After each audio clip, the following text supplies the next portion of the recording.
सबको जय मसीह की। सबको जय मसीह की।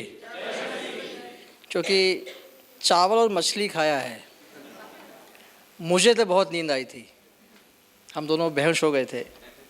और ऐसा ना हो कि हम सब अब खाने के बाद नींद में चले जाएं।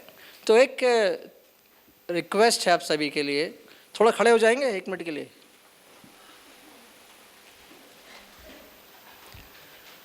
अब खड़े होकर अपने लेफ्ट और राइट कौन है देख लें जरा। जो जानते नहीं है नाम पूछ लें प्लीज। आप सब जानते हैं आपस में? नहीं जानते नाम पूछ लें। पूछ लिया? देख लिया? अब बैठ जाइए। अब करना क्या है? करना यह है कि अगर बीच बीच में जब सत्र चल रहा है तो देखना है कहीं नींद। तो क्या करना है? कोनी से हल्का सा नाम लेके भाई या बहन, भाई देख रहे हैं, बस गिरने मत देना कुर्सी से। जो गिरेगा हॉस्पिटल नहीं ले जाया जाएगा, ठीक है? तो सोने का कोशिश ना करें। एनी हाउ, परमेश्वर धन्यवाद करता हूँ कि मैं सोलोमन, मैं उत्तराखंड देहरादून से आता हूँ और काफ़ी दूर है यहाँ से। परमेश्वर की दया और कृपा की आपके बीच में मैं आ पाया। मैं बहुत खुश हूँ आपसे मिलकर, देखकर, ये सत्र का भाग बनकर। मैं नम्र होता हूँ कि परमेश्वर ऐसे मौका मुझे इस नाचीज़ को दिया आपसे वचन बांटने के लिए। मैं प्राचीनों का, कलीसिया के सारे इस ट्रस्ट का मैं धन्यवाद करता हूँ प्रभु के नाम पर कि आप लोग के नाम आपके दिलों में आया, मुझे उसमें स्मरण किया, परमेश्वर ने मौका दिया आपके बीच में आने का। मैं शुक्रगुजार हूँ परमेश्वर का, उस महान परमेश्वर जो आपने मुझे यह मौका दिया। हम सत्र जाने से पहले एक मैं एक्टिविटी बाद में करेंगे, वो मेरे इंटरनेट नहीं चल रहा है लेकिन हम उसको बाद में करेंगे। इस थीम वर्स सबको मालूम है? ओके, सबके पास मोबाइल फ़ोन है क्या? सबके पास है? चलो दिखा दीजिए। अच्छा, किसके पास नहीं है वो हाथ खड़े कर लीजिए। बहुत कम लोग हैं। मैंने इसलिए बोला कि आप मोबाइल फ़ोन में बाइबल नहीं देखेंगे। क्या नहीं देखेंगे? मोबाइल फ़ोन में। मैं चाहता हूं कि ऑर्गेनाइजर्स इस बात का ख्याल रखें सबके पास फिजिकल बाइबल हो। क्या हो? आप समझ रहे? फिजिकल बाइबल जो आप हाथ में पकड़कर खोल सके। खासकर जवान लोग, इस सारे 2.5 दिन मुझे मोबाइल में बाइबल आप यहाँ बैठ के तो नहीं देखेंगे, आप रूम में देखिए, लेकिन यहाँ पर कोशिश करें कि आप सबके पास ये बाइबल हो। आइए मेरे साथ आज के सत्र का हम जो थीम वर्स है मेरे साथ आप निकालेंगे। क्या है थीम वर्स? पोस्टर में भी है, मैंने आपके लिए वहाँ पर डाल दिया है। आपके मराठी में क्या बोलते हैं? एक्लेसियाट्स, सबोपदेशक। हिंदी में भी सेम है। ओके, सबोपदेशक 12 अध्याय, उसका हम पहला वचन निकालेंगे। क्योंकि मैं समझ पा रहा हूँ कि आप लोग हिंदी और अंग्रेज़ी दोनों समझते हैं।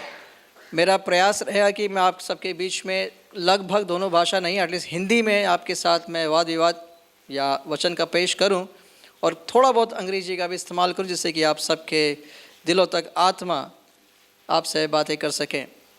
हम बड़े गंभीरता के साथ बैठेंगे इस विषय को समझने का, और हम इस विषय को हम 2.5 दिन, आज, कल और परसों, इस विषय को हम ध्यानपूर्वक देखने का हम प्रयास करेंगे।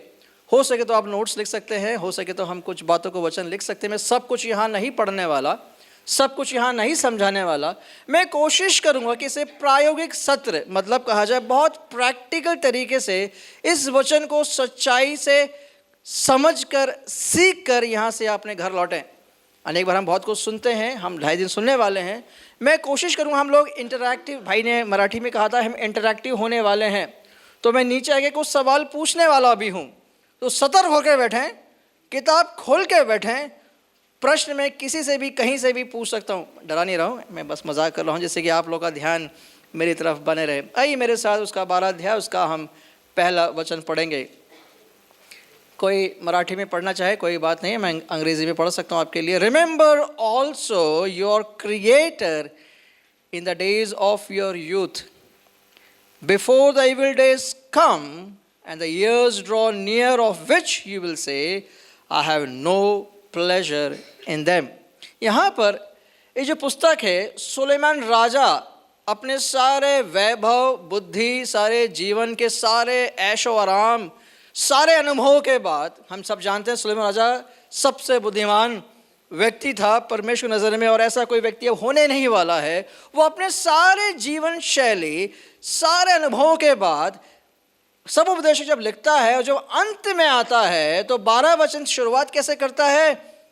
रिमेंबर ऑल्सो योर क्रिएटर, तुम्हारे रचने वाले, तुम्हारे बनाने वाले, तुम्हारे सृष्टिकर्ता के बारे में भी विचार करो, सोचो, ध्यान करो।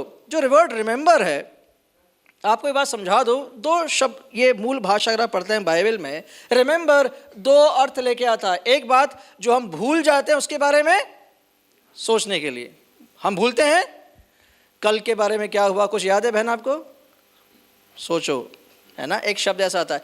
दूसरा आता है हम और आप संबंध में, नो योर सेल्फ, या आप किसी रिश्ते में आकर उसके विशेष रिश्ते के बारे में सोचना शुरू करें। Have to think about your relationship, आपके संबंध के बारे में विचार करना शुरू करें। यहाँ पर अगर आप पहले अध्याय से अगर पढ़ते हैं, पहला अध्याय उसका दूसरा वचन में क्या लिखा है? पहला अध्याय उसका दूसरा वचन, इसी सब उपदेश में हम रहेंगे हम लोग।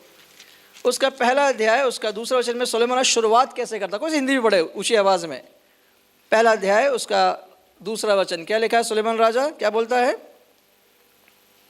कोई पढ़ना चाहेगा? नहीं तो मैं पढ़ लेता हूँ। Vanity of vanities says the preacher, vanities of vanities, all is vanity. वो क्या कह रहा है? सब कुछ मिथ्या है, बेकार है, कुछ भी नहीं। शुरुआत कैसे करता है? ऑल इज वैनिटीज, जो मैं देख रहा हूँ, सुन रहा हूँ, अपने जीवन में अनुभव कर रहा हूँ, जो मेरे प्राण है, मेरा जीवन है, मेरा सब कुछ जो है, वो सब क्या है? वो शुरुआत वहाँ से करता है, कोई अच्छी बात शुरुआत नहीं करता। और फिर पूरे 11 अध्याय में बहुत सारे जीवन के सत्यों के बारे में वो लिखता हुआ चला जाता है। और जब 11 के इनफैक्ट अगर आप 7 से पढ़ना शुरू करेंगे तो वहाँ पर जवानों के लिए कहते हैं, जब हम जवान होते हैं, जब हमें ताकत होती है, शरीर में बल होता है, आँखों में उजाला रहता है, बुद्धि काम कर रही होती है, हमारे बॉडी हिल रही होती है, हम में सामर्थ होता है, हम जब जवान होते हैं तब तुम अपने सृष्टिकर्ता के बारे में स्मरण करो। क्योंकि वो कहता है अब ऐसे दिन आना बाकी है। क्या कहता है? Before the evil days come and years draw near of which you will say I have no pleasure in them. क्योंकि आप क्या कर रहा है इस शब्द में 12 वचन में आप 2 भागों में बदल सकते हैं, 2 भागों में। एक, जब आप में ताकत है, जब आप में सामर्थ्य है, जब आप में बुद्धि है, आपके एक आंख देख सकते हैं, आप एक कान सुन सकते हैं, आपके पैर हाथ चलते हैं, तब। क्योंकि कुछ समय बाद कौन से दिन आने वाले हैं जब आप चाहकर भी देख नहीं पाएंगे, सुन नहीं पाएंगे, चल नहीं पाएंगे, बिस्तर पकड़ लेंगे। वो बात को आगे लिखता चला जाता है, वो दिन आने वाले हैं। अगर जवानों, अगर आप सोच रहे हैं कि आप ऐसे ताकतवर हमेशा रहने वाले हैं तो गलत फहमी है। हमारा समय हर दिन हम कहाँ की ओर जा रहे हैं? उस कब्र की ओर जहाँ पे हम इस संसार को छोड़ के चले जाएंगे।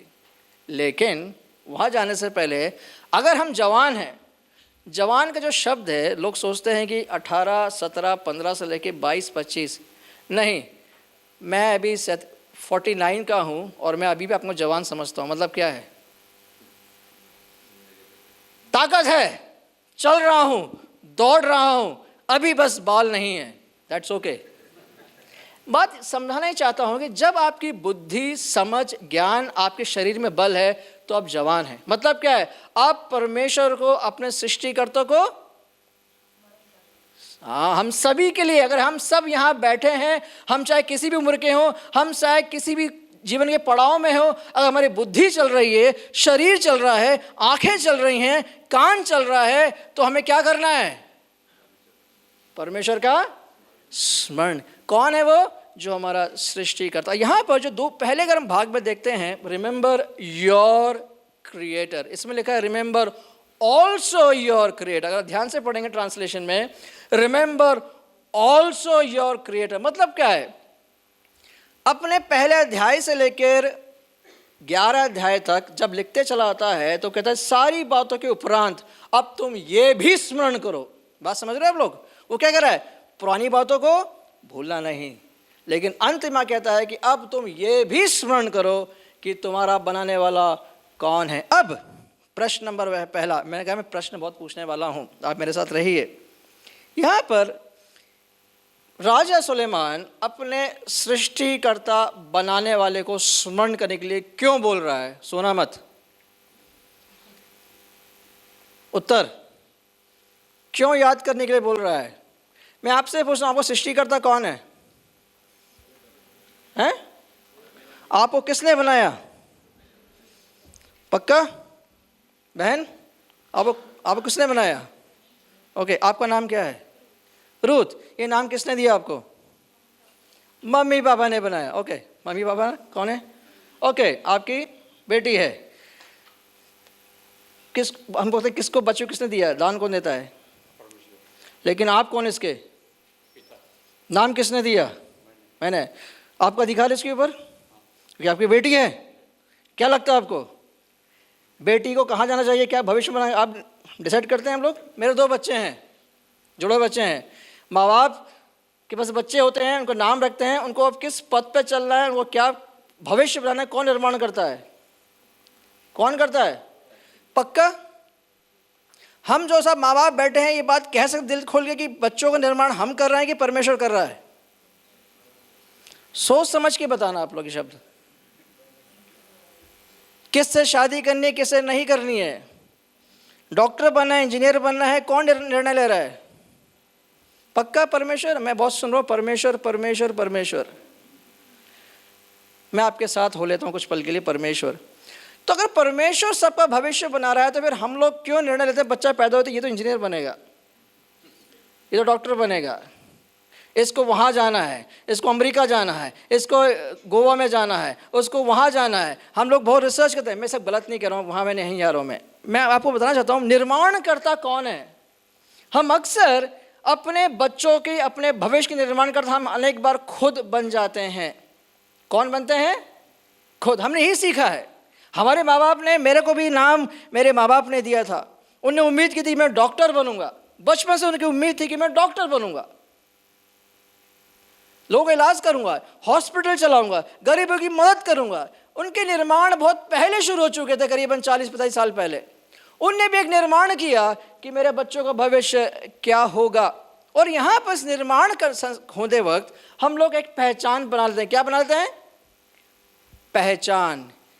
मैं आपसे दूसरा प्रश्न पूछता हूँ, आप कौन हैं? अगर एक बात में डिसाइड करें तो क्या देंगे अपने बारे में? आप कौन हैं? Who are you? कोई भी एक शब्द बता सकता है कौन है आप? हैं? ओके, ठीक है। और कुछ? रूथ, आप कौन है? मैं रूथ हूं। Who are you in one sentence? Son of God, daughter of God, और कौन है आप? रचना। और कुछ? आप लोग बहुत आत्मीय लोग हैं। मैं ऐसा कभी झुंड को पहले ही नहीं मिला आज तक। मैं बहुत आत्मिक, बहुत स्पिरिचुअल, बहुत कंठस्थ लोग हैं आप लोग। अभी भी आप लोग सही जवाब नहीं दे पर आप कौन हैं? एक विश्वासी। Okay okay. और कुछ? गॉड्स क्रिएशन किसने बोला? आपने बोला। और कुछ? आप लोग प्लीज बोलना शुरू। बहन, कोई जवाब यहां से आया भी नहीं आया? Daughter of king. What else? How do you see yourself? How do you define yourself? Tell me one, boys, men, girls, बहनें, sisters, women, anybody. Who are you? Daughters of king, daughter of Lord, son of God, whatever you want to, what else you, who are you actually if I ask yourself? Okay, इसको आसान करता हूँ। आप सब mirror में देखते हैं, चश्मा देखते हैं सुबह उठ के? मेरे बाल नहीं है तो इतनी मुश्किल नहीं है मेरे को बाल करने में। मैं पॉइंट कर रहा हूँ, जब आप देखते हो अपने आप को, क्या देखते हैं अपने आप को आप? सही बताइए खोल के। ब्यूटी। ओके, कितना हैंडसम हूँ? यस। हैं? कौन से कपड़े पहने हैं, कैसा दिखता हूँ? ओके। और कुछ? कोई जवाब नहीं आ रहा क्योंकि आप लोग बोलना नहीं चाहते हैं। सच्चाई क्या है? आप हैं कौन? हैं? I am in Christ. Okay, fantastic, उसमें हम आएंगे। और कुछ? उसका मैं आसान करता हूं। आपको कोई दूसरा आपको देखता तो क्या देखता आपके अंदर? इंसान। आपका नाम क्या brother?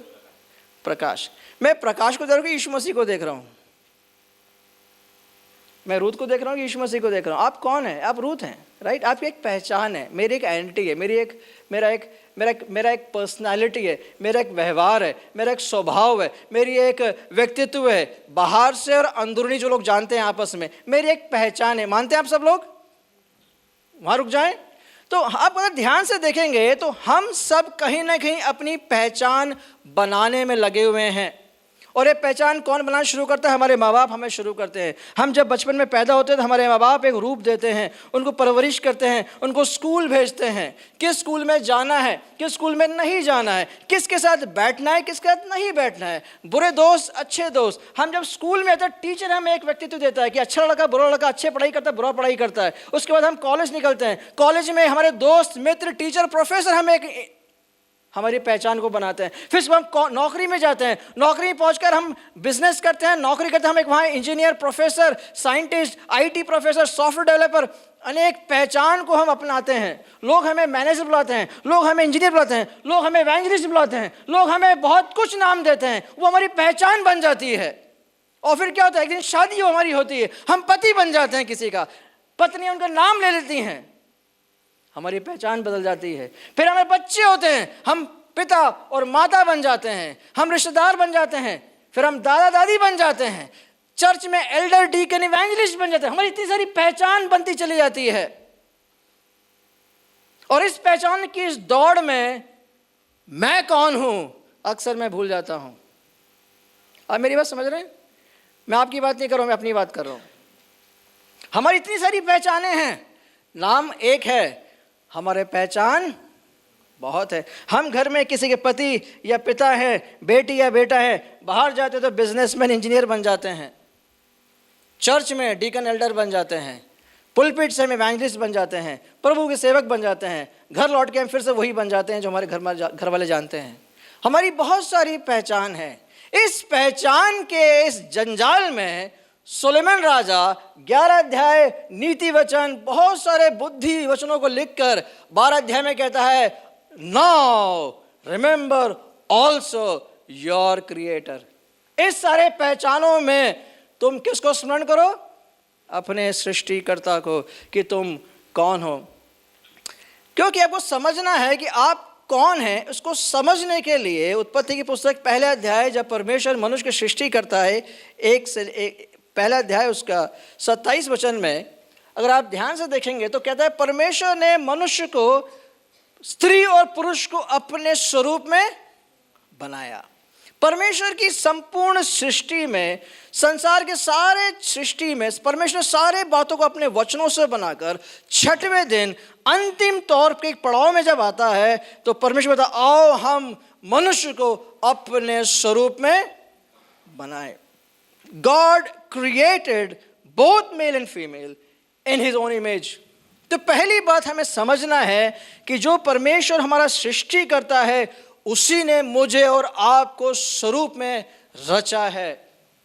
We were created in his own image। जैसे भी आप दिखते हैं यहाँ पर, जैसे आप बैठे हैं, जिस रूप में आप बैठे हैं, जिस रंग रूप में बैठे हैं, जिस भाषा से आते हैं, जिस धर्म से आते हैं, जिस परिवार से आते हैं, जहां से भी आते हैं, आपका सृष्टिकर्ता कौन है?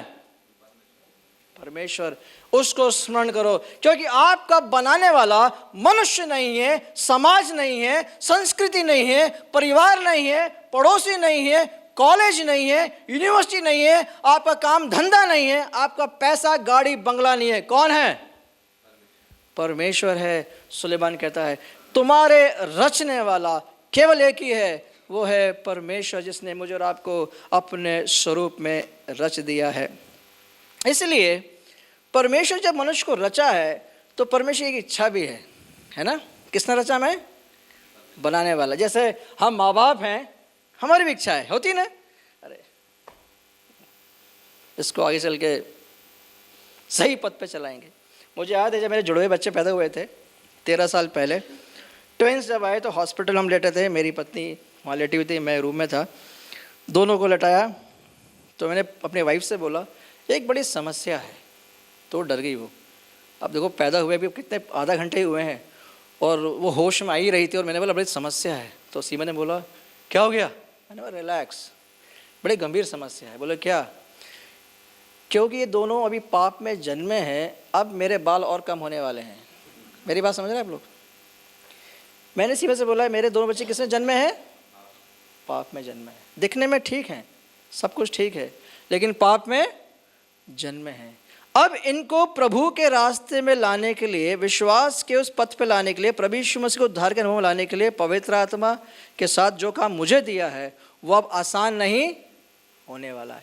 इनका जो सृष्टिकर्ता, इनको सृष्टिकर्ता से मिलाने का काम, जो मेल मिलाप प्रभु यीशु मसीह ने किया है, उसको उत्तराधिकारी जो मुझे दिया है पिता के तौर पे, वो काम अब आसान नहीं होने वाला है। और इतना अब एक युद्ध क्षेत्र में मुझे खड़ा कर दिया है 2 पुत्रों के साथ में। और ये बात को जब मैंने स्मरण किया, तब मैंने सृष्टिकर्ता स्मरण किया, परमेश्वर तू ही रचने वाला है, तूने इनको दिया है, इनको मैं एक दिन कैसे आपके समीप ले आऊँगा मुझे नहीं मालूम है। ये मेरा स्ट्रगल है, एक पिता के तौर पे आपसे समझाना था, एक स्ट्रगल है।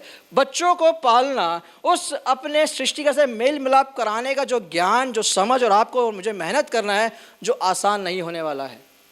उसका कारण है, और इस कारण से इस बात समझना है कि हमारा जो परमेश्वर की इच्छा भी है, जो माँ बाप रखते हैं, उसके लिए यिर्मयाह की पुस्तक यिर्मयाह में आते हैं। अगर आप यिर्मयाह में आते हैं, यिर्मयाह की पुस्तक में आते हैं, पुराने नियम में, मैंने यहाँ लिखा हुआ आप लोग के लिए, और हो सके नोट्स में बाद में भिजवा दूंगा।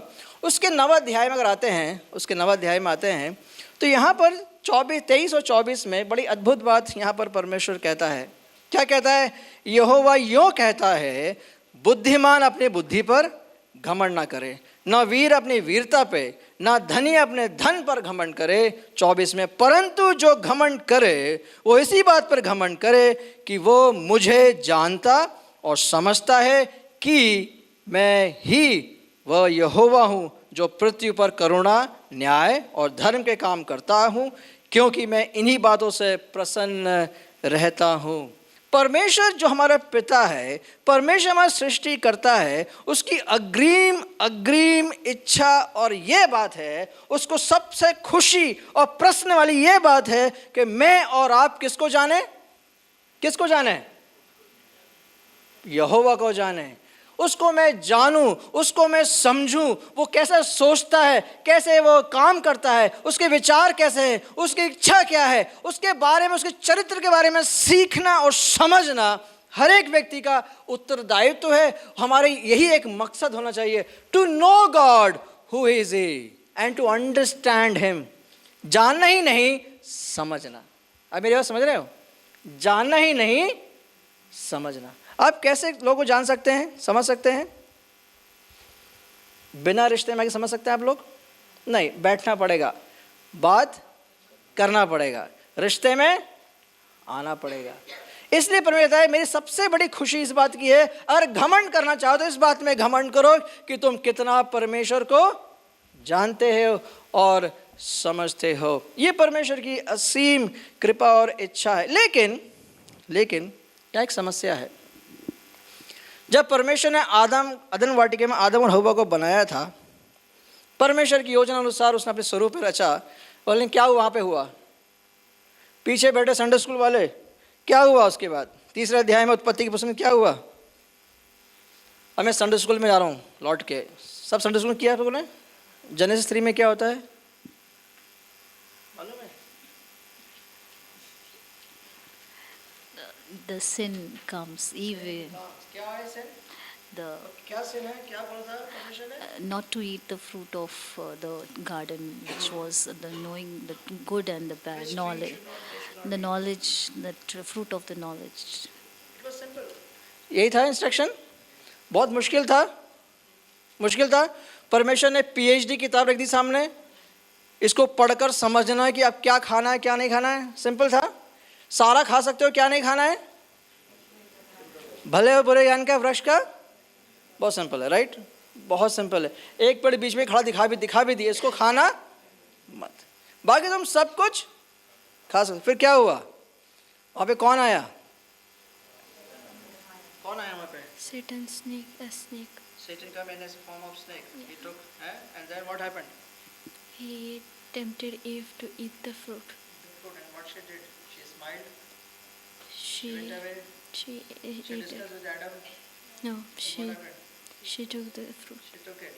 and gave it to husband and both ate. Okay, what happened then? क्या होता है इसके बाद? क्या होता है? They discovered, okay, they discovered something that they were naked. What happened? उसके बाद क्या होता है उसके बाद? What they do after that when they felt they are naked, then what they do? They hide. Okay, simple question. Why they hid themselves? क्यों छुपे वो लोग? Okay, God, someone says God's glory left. Okay, what else? आप छुपते कब हो by the way? हैं? Okay, तो हम छुपते क्यों फिर भी? किसने बोला भाई? बस आपके चॉकलेट बाद दूंगा मैं. डर के मारे हम जानते हैं कुछ तो. अब मैं आपसे सवाल नंबर 2, आदम हवा को डर की भावना के बारे में मालूम था पहले कभी? We don't know. लेकिन हमारे बच्चे जब बचपन से पैदा उनको मालूम है आपको? As a mothers we know they very new baby they fear.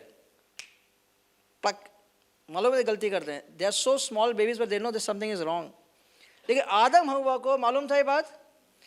They were faced with new emotion called fear. मनुष्य ने कभी डर के लिए बना ही नहीं गया था. They were never were suppose to face the emotion of fear and hiding and being naked. उनके भावनाओं में उनके भावना बदल गए, उनकी पहचान बदल गई. जिस महिमा के लिए मनुष्य को बनाया था वो सब कुछ नष्ट हो गया. परमेश्वर के विरुद्ध में पाप करने के कारण से मनुष्य ने अपनी सारी पहचान खो दी. पाप ने, जो शब्द पाप है उसको हम चरित्र दोष भी कहते हैं, मतलब character defect. Something went bad inside your heart. इसलिए हमारे बच्चे जब पैदा होते हैं उनको किसी को झूठ बोलने की या डर को सिखाने की जरूरत नहीं है. इसमें कोई सिद्धांत की बात नहीं है. अपने बच्चों में देख लीजिए, पाप का स्वभाव संपूर्ण तौर पर नजर आएगा.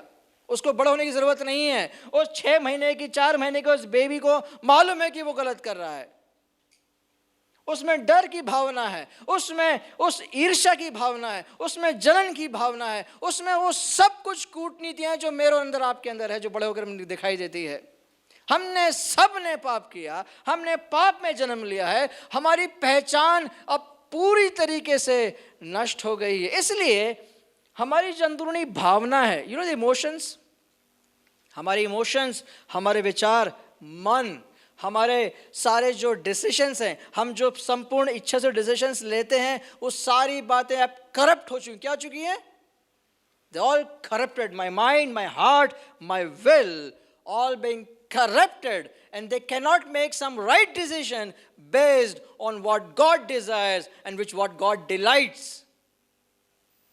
So understand करिए आप लोग, हम जो सब पापी में जन्मे हैं, हम लोग अपने संपूर्ण मन से, संपूर्ण भावना से, संपूर्ण विचार से, संपूर्ण इच्छा से हम कभी भी सही काम नहीं कर सकते हैं. There are a lot of good things, but again that good thing is also corrupted. हम सब बच्चों से प्रेम करते हैं. उसका हम बोलते भैया हम लोग बचपन से बच्चों से ऐसा प्रेम कैसे परमेश्वर हमसे प्रेम करता है. उसके पहचान तब करो जब पड़ोसी आपके बच्चे को डांटता है. तो क्या होता है? डांट कैसे दिया, तेरी हिम्मत कैसे हुई? वो प्रेम क्या हो गया अब सडनली? द्वेष और गुस्से में बदल जाता है. हमारा प्रेम भी तकलीफ लेके आता है. इस कारण से हम सब जो लोग बचपन से जब बड़े होते हैं तो पहचान जो हम बनाने का प्रयास करते हैं, उस कारण से, पाप के कारण से हमारी पहचान अक्सर बिगड़ जाती है. उसका अच्छा उदाहरण है आपका मोबाइल फ़ोन. कहाँ है आपके पास मोबाइल फ़ोन? उठा लीजिए, है ना. आजकल आप सब लोग इंस्टाग्राम में हैं, फेसबुक में हैं, और हम सब लोग सेल्फी खींच के बहुत कुछ हम लोग डाले जा रहे हैं. हम लोग अपनी पहचान की स्थापना कर रहे हैं. हम लोग पड़ोसी से, हम दुनिया से कह रहे हैं कि मैं कौन हूँ, मैं क्या चाहता हूँ, मैं क्या चाहती हूँ. अक्सर क्या हो रहा है, हम लोग अपने व्यक्तित्व को एक नया रूप दे रहे हैं जो आपके माँ बाप नहीं जानते हैं. मैं जवानों से कह रहा हूँ, हम घर में कुछ और हैं, बाहर कुछ और हैं. बोलने की ज़रूरत नहीं है, सच है ये. हमने 2-2, 3-3 अकाउंट बना रखे हैं, जो घर वालों के लिए अलग है और बाहर वालों के लिए अलग है. हमारे 2-2, 3-3 पहचाने हैं. हमारे बहुत सारे मुखौटे चेहरे हैं. लड़कियां भी और लड़के भी दोनों. शादीशुदा मर्द और पुरुष और स्त्री भी यही काम कर रहे हैं. पति से बोर होने लगे हैं, पति पत्नी से बोर हो गए हैं, शादियां एकदम कठिन अवस्था में हैं, तो फेसबुक और इंस्टाग्राम से अपनी एक नई पहचान बनाई जा रही है, नए मित्रों से मिला जा रहा है, नए लोगों से हंसी मजाक चल रहा है, अपने रिश्ते के दायरे सारे हम उलंघ रहे हैं। ये मैं बाहर की बातें नहीं कर रहा हूँ, आजकल कलीसिया में ये हो रहा है, इसलिए मैं आज खुल के आपसे बात करना चाहता हूँ। आप सोचे भाई साहब ये हमारे कलीसिया के मामला नहीं है, आप कहीं और बकवास बातें करें। नहीं, हमारी कलीसियाओं में ये हो रहा है।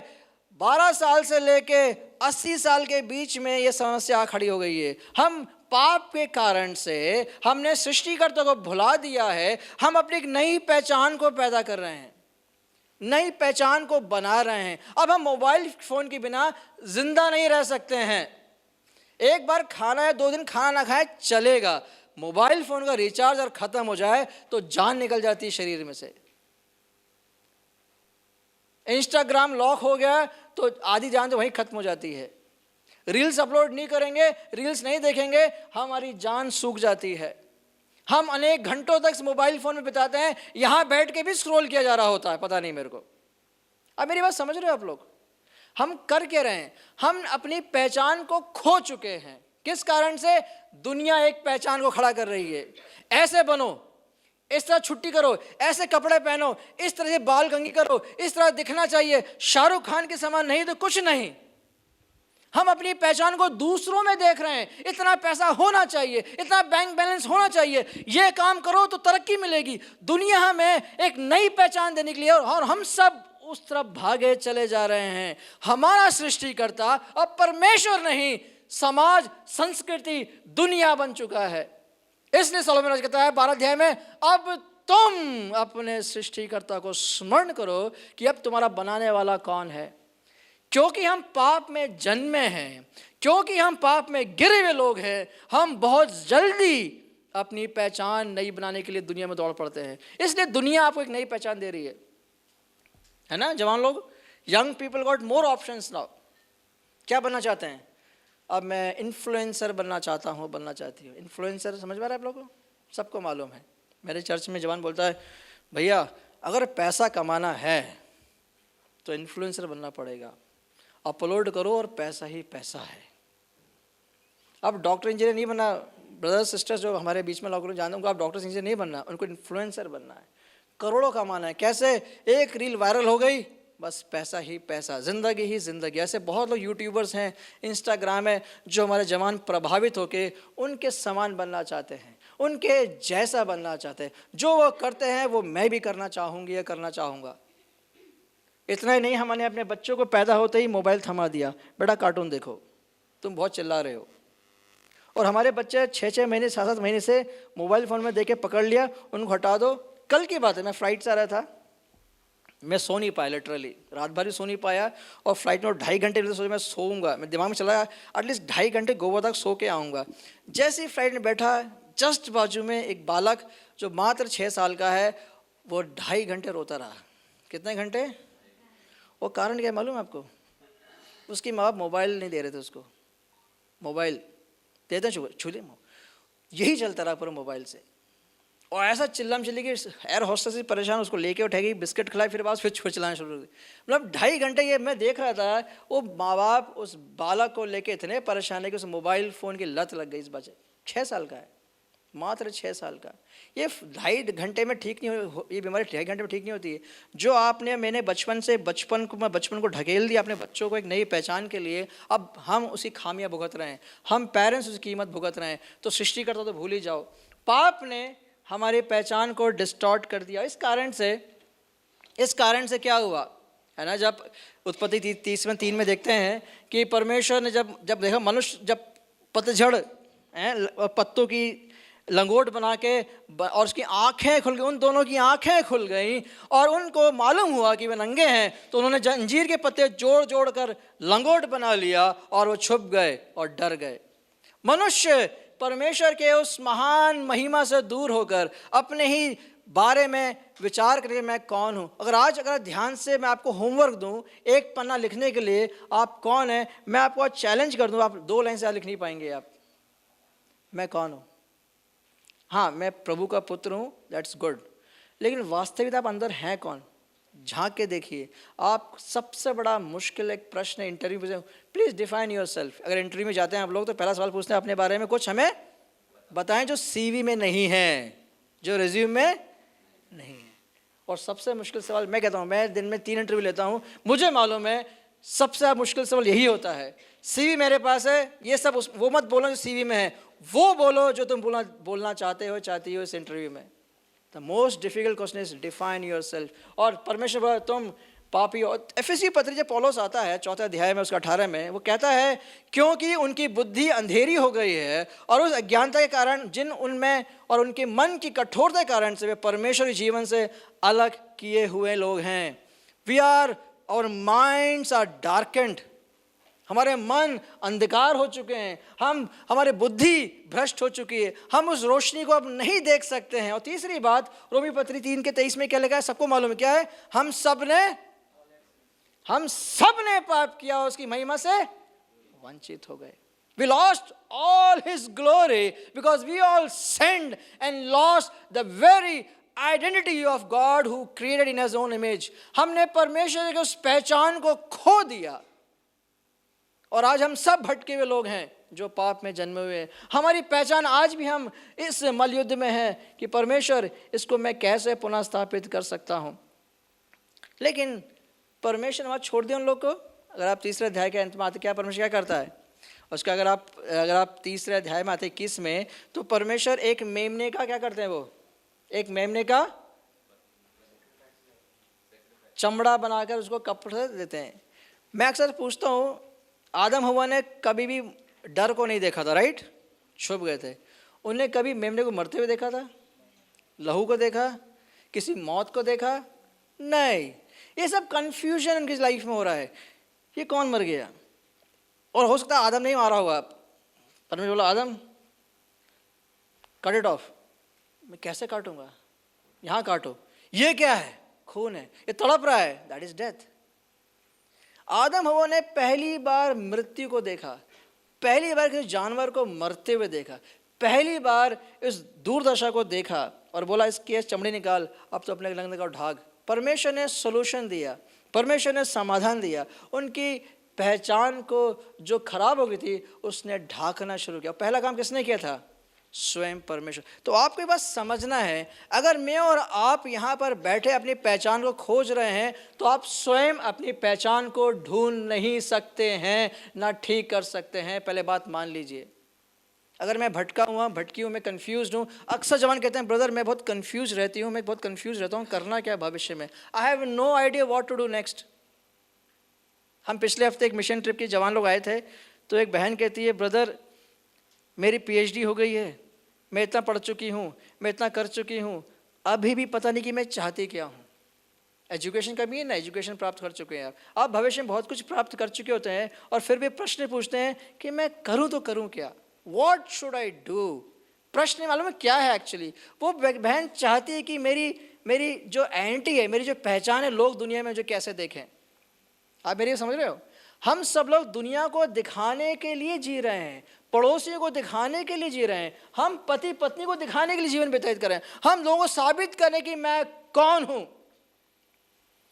एक भाई अपना पूरा बिजनेस खो देते हैं और बहुत उधारी हो जाती है और बोलते हैं भाई मुझे आप आत्महत्या करने का मन कर रहा है, लगता है अब कुछ नहीं रहा जिंदगी में, कुछ नहीं बचा, सब कुछ खो दिया मैंने, ऐसा लगता है कि मैं खत्म हो जाऊं, मर जाऊं, अब बस यही बचा है। तो मैंने पूछा भाई आप पैसा कंस्ट्रक्शन बिजनेस में थे, सब कुछ खो चुके हो, तो क्या आपकी पहचान क्या थी। बस यही मेरी पहचान थी, मेरे पास 4 गाड़ियाँ थी, इतने बड़े मेरे कंस्ट्रक्शन में नाम था, आज वो कुछ नहीं रहा है, तो मैं क्या करूँगा, अब कुछ रहा नहीं है। मैं आपसे कहता हूँ जब हमारी पहचान जब नष्ट हो जाती है तो हम होपलेस हो जाते हैं। क्या होता है, हम लोग निराश हो जाते हैं, हमारी पहचान खत्म हो चुकी थी। लेकिन परमेश्वर कहता है तुम चाहकर भी अपनी पहचान को बदल नहीं सकते हो, ठीक नहीं कर सकते हो। इसलिए स्वयं परमेश्वर उनके पहचान को ठीक करने के लिए परमेश्वर हमारा प्रभु यीशु मसीह ने, फिलिप्पी के 2 अध्याय बड़ा सुंदर चित्र है, प्रभु यीशु मसीह अपने आप को सारे उस महिमा से छोड़कर, प्रभु यीशु मसीह सारे उस बातों को त्याग कर उस महिमा को पकड़ने रखा। He left all heavens glory and he emptied himself. उसने अपने आप को शून्य कर दिया। आप मेरी बात समझ रहे हो, अंडरस्टैंड फिलिपियंस चैप्टर 2। प्रभु यीशु मसीह ने अपने आप को खाली कर दिया। मतलब जिस महिमा जो प्रभु यीशु मसीह के द्वारा सृष्टि हुई है, प्रभु यीशु मसीह के लिए सृष्टि हुई है, प्रभु यीशु मसीह जो सब सृष्टि में यहोवा के साथ मिलकर मनुष्य को अपने स्वरूप में रचा था, वो महिमा, उस त्रिएक परमेश्वर जो महिमा संपूर्ण परिपूर्ण था, उस स्वर्ग को छोड़कर, अपने अधिकार को छोड़कर, अपनी पहचान को छोड़कर किसका रूप ले लिया? दास का रूप ले लिया। He became servant. He became nothing. He left all heaven's glory so that he can become you and me. उसने स्वर्ग इसलिए छोड़ा कि वो मेरे और आपके समान बन जाए। He took our image. He became like my brother, my friend. वो मेरा भाई और मित्र बना। इसलिए पौलुस दूसरे कोरिन्थियों में क्या कहता है 5:21 में, God made him who had no sin to be sin for us. जिसने पाप को नहीं जाना वो क्या बन गया? पाप ही नहीं बना, पाप बन गया। He has not become sinner, but he became sin. हमारी पहचान क्या है? हम पाप से ग्रसित हैं, हम पाप के बीमार में हैं, पाप की वजह से हमारी पहचान खो चुकी थी। प्रभु यीशु मसीह ने मेरे पाप की पहचान को लेकर अपने आप के साथ उसने जोड़ दिया, इस कारण से कि वो तुम्हें परमेश्वर की धार्मिकता को बना सके। उसने हमारी पहचान को अपने ऊपर बड़े खुशी से ले लिया। गलती 3:13 में क्या लिखा है? प्रभु यीशु मसीह redeemed us from the curse of the law by becoming a curse for us. वो अब मेरे लिए श्रापित बन गया। He became curse for us. That is my identity. मेरी यही पहचान थी कि मैं परमेश्वर के उस न्याय के लायक बना था, उसके मैं श्राप के अधीन में था। प्रभु यीशु मसीह मेरे और आपके लिए श्रापित बन गया और वो क्रूस पर चढ़ गया और अपने आप को उसने मेरे और आपके बदले में स्थान ले लिया। तीसरा आप देखते हैं ऐसे के पुस्तक में 53 सब बहुत सुपरिचित है। उसने मेरे दर्द, पीड़ा को, सब कुछ अपने ऊपर लेकर उसने उसके द्वारा मुझे और आपको शांति दी। He exchanged identity. उसने अपनी पहचान को आदान प्रदान कर लिया है। उसने मेरी और आपकी पहचान को अपने ऊपर उठा लिया है। उसने अपनी पहचान आपको दे दी है। He has declared all of us righteousness in Christ alone. प्रभु यीशु मसीह में हम सबको उसने धर्मी ठहराया। उसने एक नई पहचान दी। उसने हमारे दर्द और कष्टों को अपने ऊपर लेकर चंगाई कर कर परमेश्वर साथ मेल मिलाप किया और शांति दी। इतना ही नहीं, रोमियो पत्री 6:6 में क्या लिखा है? For we know that our old self was crucified with him, so the body ruled by sin might be done away with. पौलुस कहता है कि मैं अब जान गया हूं कि मेरा जो पुराना व्यक्तित्व है किसके साथ क्रूस पे चढ़ाया गया है? किसके साथ? किसके साथ? इसलिए पौलुस कहता है मैं नहीं, मुझ में कौन जीवित है? वो अपने आप को प्रभु यीशु मसीह के साथ क्रूस पे चढ़ा देता है और कहता है प्रभु यीशु मसीह तूने मेरी पुरानी पहचान को लेकर क्रूस पर मार दिया है। You took my place. इसलिए मैं अब नहीं, मुझ में कौन जीवित है? प्रभु यीशु मसीह मुझ में जीवित है। लेकिन समस्या क्या मालूम है? क्योंकि पाप का स्वभाव ऐसा है, सारा न्याय को, जो सारा न्याय था, जजमेंट ऑफ सिन, जो सारा न्याय था प्रभु यीशु में दाम चुका दिया है। लेकिन पाप का स्वभाव आज भी मेरे शरीर में है। इस बात को मानते हैं आप लोग? हाँ, हमारे इस पाप का स्वभाव आज भी हमारे चरित्र में। मतलब क्या है कि हम विश्वासी होने के बावजूद भी पाप करने की क्षमता रखते हैं। Do you understand now? We all have the capacity to commit sin because we are still carrying the sinful nature within us. हमारा हृदय, हमारा मन, हमारी भावनाएं, हम निश्चय तौर पे हमारी पहचान प्रभु यीशु मसीह ने बदल दी है, लेकिन प्रभु यीशु मसीह होने के बावजूद भी हम पाप करने की क्षमता रखते हैं। लेकिन परमेश्वर ने ऐसा छोड़ा नहीं हम अकेले। He has not left us alone. इसलिए प्रभु यीशु मसीह ने एक काम और हमारे साथ किया है। उसने मेरे और आपको जीवन को बदल कर क्या कहा है? रोमियो पत्री 8:9 में क्या लिखा है? 8:9 में क्या लिखा है? But you are not in the flesh but in the spirit. If you indeed the spirit of God dwells in you. Now if anyone does not have the spirit of Christ, he is not his. हमें और आपको प्रभु यीशु मसीह ने अपनी आत्मा, पवित्र आत्मा, एक छाप के समान सील करके स्ट्रॉन्ग स्टैब्लिश कर दिया है कि हमारे अंदर प्रभु यीशु मसीह अपने आत्मा के द्वारा वास करता है। उसने अपने वचन जो उसने मुझे दे दिया है और पवित्र आत्मा जो दिया है, इस दो माध्यम के द्वारा मैं और आप जो प्रभु यीशु मसीह में नई पहचान को बना रहे हैं, अब हम उसके समान होने के लिए हम रखे गए हैं। पाप से लड़ाई, जो पाप की जो हमारी जो युद्ध है, हर दिन की है, हर पल की है। हर एक दिन प्रभु यीशु मसीह में कैसे जीना है और आगे बढ़ना है, हर दिन की कहानी है।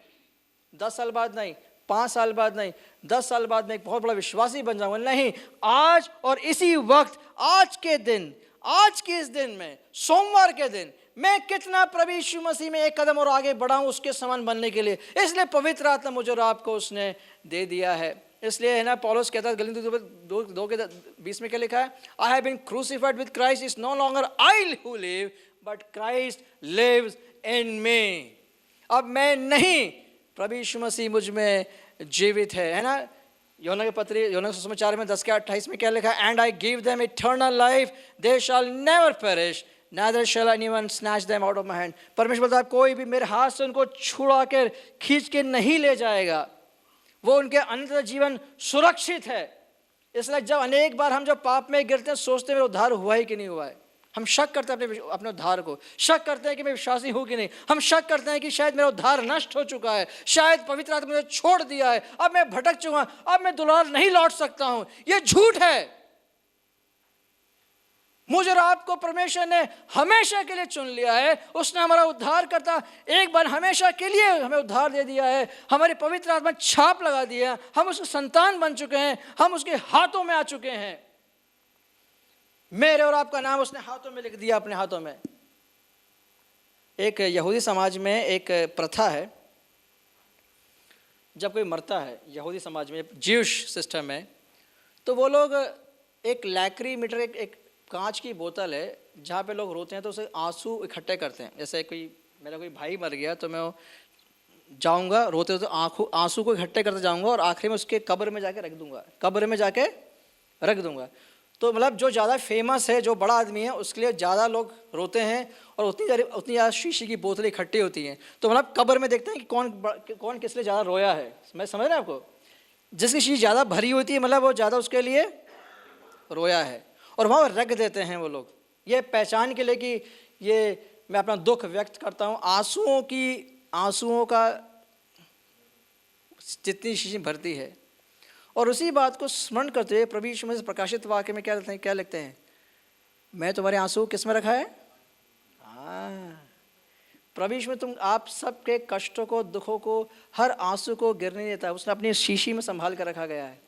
He is counting every tears of our life. वो संभाल के बैठा हुआ है और वो जाके एक दिन मुझे आपकी वो आंसुओं को हमेशा के लिए पोंछ दे। एक बात में कहकर इस बात सत्र को हम समाप्त करेंगे। हमने 3 बातों को देखा। पहली बात, इसको मैं आगे ले जाऊंगा, आने 2 हम कल भी और परसों भी इसको हमने आज शुरुआत किया है। इस बात को मैं कहना चाहूँ, मोबाइल फ़ोन हो सके आप साइलेंट मोड में रखें आगे चलकर। यह है कि एक बात समझना है कि हम लोग प्रभु यीशु मसीह के स्वरूप में रचे गए थे। हमने अपनी पहचान को खो चुके थे पाप के, इसलिए हम संसार में रहते तो अपनी नई पहचान को बनाने का प्रयास करते हैं। माँ बाप बच्चों का भविष्य बनाते हैं, बच्चे अपना भविष्य बनाते हैं, संसार एक नया भविष्य खड़ा कर देता है। लेकिन इस भविष्य की, इस चरित्र के निर्माण में हमें अपने सृष्टिकर्ता का स्मरण करना है, जिसने मुझे और आपको बनाया उसके स्वरूप में। लौट के आना है, याद करना है, स्मरण करना है जो परमेश्वर ने मुझे और आपको रचा है। प्रभु यीशु मसीह ने उसकी बहुत बड़ी कीमत चुकाई है।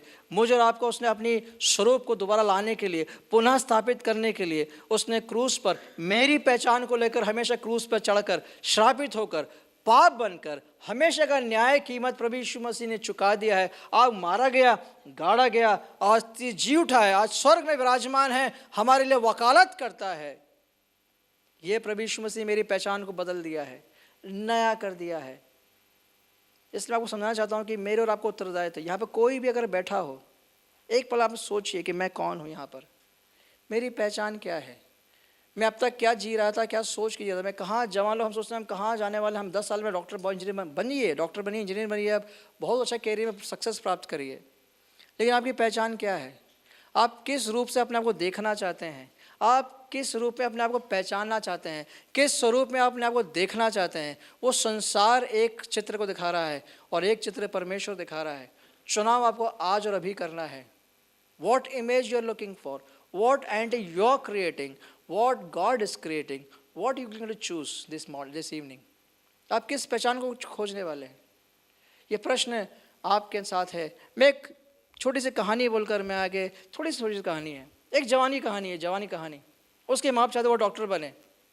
वो पढ़ने गया, डॉक्टर बनी. पढ़ाई पढ़ते पढ़ते वो परमेश्वर से बलवा कर बैठा.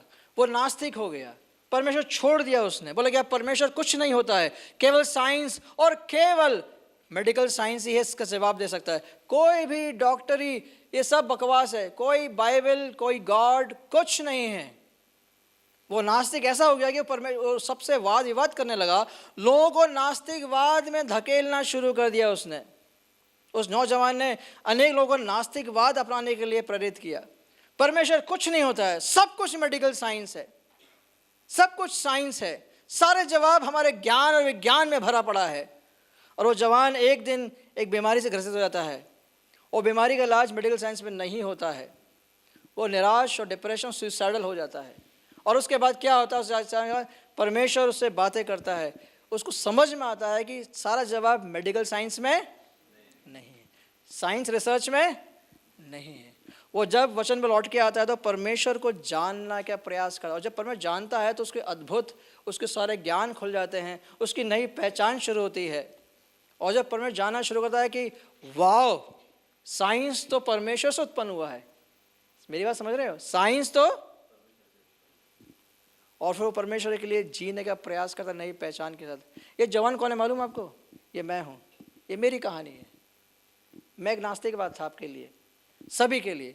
मैंने बहुत डिबेट किए लोगों के जीवन में. साइंस ही सब कुछ है. मैंने अनेक जवानों को नास्तिक में बदला है. मैं घमंड नहीं कर रहा हूँ, ये मेरे दुष्ट कर्मों की कहानी है. लेकिन जिस दिन परमेश्वर जाना मैं आज आपके सामने खड़ा हूँ एक नई पहचान के साथ. आप और मैं भी प्रभु यीशु मसीह की नई पहचान के लिए खड़े हो. साइंस, डॉक्टर, इंजीनियर बन सकते हैं, लेकिन आपकी पहचान क्या है? आइए हम एक पल आँख बंद करें हमारे साथ. एक पल आँख बंद करें हमारे साथ, मेरे साथ आज एक पल बस आप मेरे साथ आँख बंद करके, किसी को ना देखें आप लोग मेरे साथ. किसी के पड़ोस में कौन बैठा है, क्या बैठा है, देखने की ज़रूरत नहीं है. एक पल के लिए आंखें बंद करें, मन में विचार करें, परमेश्वर मैं कौन हूँ, मेरी पहचान क्या है. मैंने 10 साल, 12 साल, 30 साल, 40 साल, 50 साल, 60 साल जी लिया है. मैं कौन हूँ? मैंने संसार में कौन सा चरित्र, कौन से इमेज को दुनिया में दिखाया है, कौन से रूप को मैंने पड़ोसी को दिखाया है, कौन से स्वभाव चरित्र को मैंने माँ बाप के में दिखाया है, भाई बहन के बीच में दिखाया है, पति पत्नी के बीच में संबंध को दिखाया. मेरी पहचान कौन है, क्या है? हम एक बार अपने आप से, who am I Lord, whom I am showing, what image I am showing to my neighbors, to the church, to the elders, to my family, to my believers, non-believers, friends in college, friends in working place. Who am I? What I am showing? What image I am showing, Lord? आज हम अपने आप से एक पल के लिए प्रश्नों को हम जवाब खोजें. और कोई भी ऐसा व्यक्ति है आज यहाँ पर, वो कहता है प्रभु यीशु मसीह मैं महापापी हूँ, मैंने सच में मैंने आपको नहीं पहचाना, मैंने आपको स्मरण नहीं किया, मैंने आपकी उस इमेज को नहीं देखा, मैंने आपके उस सारी योजना को मैं कभी समझा नहीं. मैं अपने बुद्धि, अपने विचार, अपने इंस्टाग्राम, अपनी इमेज क्रिएशन में लगा हुआ था. लेकिन आज मैं फिर से आपको स्मरण करते हुए, जैसा सुलेमान कहता है, रिमेंबर ऑल्सो योर क्रिएटर, मैं अपने सृष्टिकर्ता को स्मरण करना चाहता हूँ कि तूने मुझे बनाया है, तूने प्रभु यीशु मसीह को मेरे लिए उस क्रूस पर चढ़ा दिया, मेरी पहचान को लेकर प्रभु यीशु मसीह मर गया. आज जो प्रभु यीशु मसीह में है वो नई सृष्टि, इस बात को हम आज स्वीकार करें. और कोई भी प्रभु यीशु मसीह नहीं जानता वो अपना हाथ खड़ा करे. नहीं तो कोई भी अपनी एक नई शुरुआत करना चाहता है, आज अपने को आप समर्पित करें. एक नई शुरुआत आज, इस दिन, इस समय, एक नई सृष्टि के लिए प्रभु यीशु मसीह को जानकर आगे बढ़ने में हम लोग अपने आप की नई पहचान में हम आपको सौंपते हैं. हम दुआ करेंगे. स्वर्ग के पिता धन्यवाद करते हैं इस वचन के लिए, समय के लिए. आप सत्य, मार्ग और जीवन आप ही हैं. इतने साल मैंने जिया कि मैं कौन हूँ, मेरी खोज क्या है. मेरी पहचान मेरे माँ बाप ने दिया है, समाज ने दिया है, स्कूल ने दिया है, नौकरी ने दिया है, बैंक बैलेंस ने दिया है, मेरी गाड़ी, मेरे कपड़े, मैं कैसा दिखता हूँ, मैं कैसे दिखती हूँ, इन सब ने मेरी पहचान बनाई है. लेकिन आज सारी पहचानों को मैं तेरे कदमों में छोड़ना चाहता हूँ। मैं अपने सृष्टिकर्ता के बारे में सोचना चाहता हूँ। आप मेरी, हम सब यहाँ बैठे हैं, हमारी सहायता और मदद कर। प्रभु यीशु मसीह को देखकर आपके चरणों में समर्पित कर प्रभु यीशु मसीह को स्मरण करके आप जीवन को हम अपने कंध हाथों में सौंपना चाहते हैं। तेरे जीवन समर्पण करें। प्रभु यीशु मसीह के समान बनने के लिए हम सब की तू सहायता और मदद करें। हम अपने विचारों को, अपने आत्मा को तेरे कदमों में रखते हैं। तेरे आत्मा और वचन में हम सबको बड़ा और प्रभु यीशु मसीह ज्ञान में बढ़ने के लिए हम सब की तू सहायता और मदद कर। सारी प्रार्थना उद्धारकर्ता प्रभु यीशु मसीह के नाम से मांगते हैं, आमीन। Thank you. सबको जय मसीह की।